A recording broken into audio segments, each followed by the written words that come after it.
know that God is on your side? Do you know that God is for you?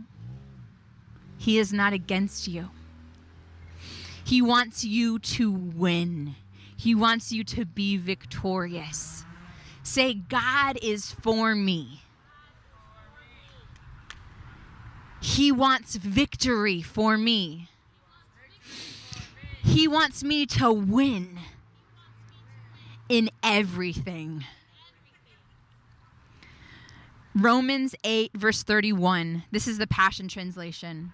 This says, if God has determined to stand with us, in other words, he's for us, tell me, who then could ever stand against us?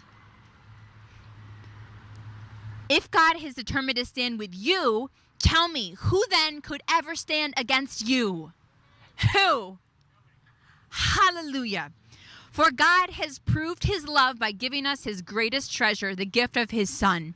And since God freely offered him up as the sacrifice for us all, he certainly won't withhold from us anything else he has to give. Who then would dare to accuse those whom God has chosen in love to be his?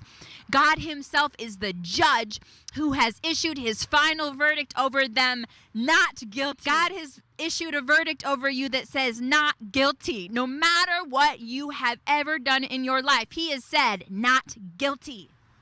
Who then is left to condemn us? Certainly not Jesus. For he gave his life for us. And even more than that, he has conquered death and is now risen, exalted, and enthroned by God at his right hand.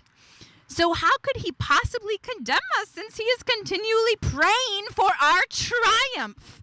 Hallelujah. I know that was long, but did you get that? You see how for he is for you? You see, I know that you from time to time will hear a condemning voice in your head.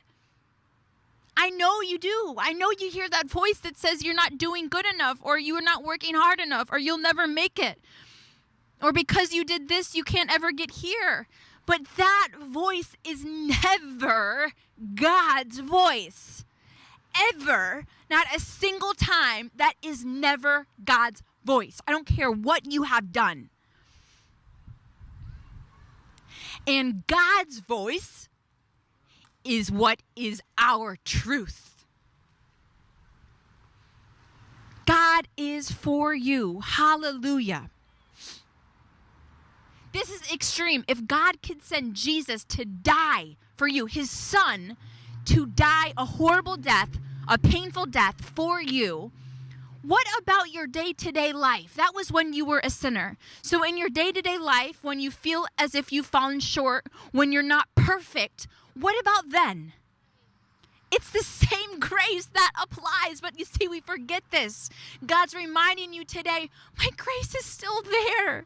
I'm still saying to you, no guilty, not guilty. And even more than that, God says, I am cheering you on. God is the ultimate. Think of if you're a track star, if you're going to the Olympics, you're going to hire the most amazing personal trainer. And their job, they want to see you win. They speak the truth. They speak, you can do this. You can do this. You're hearing all other voices. You're hearing accusing voices.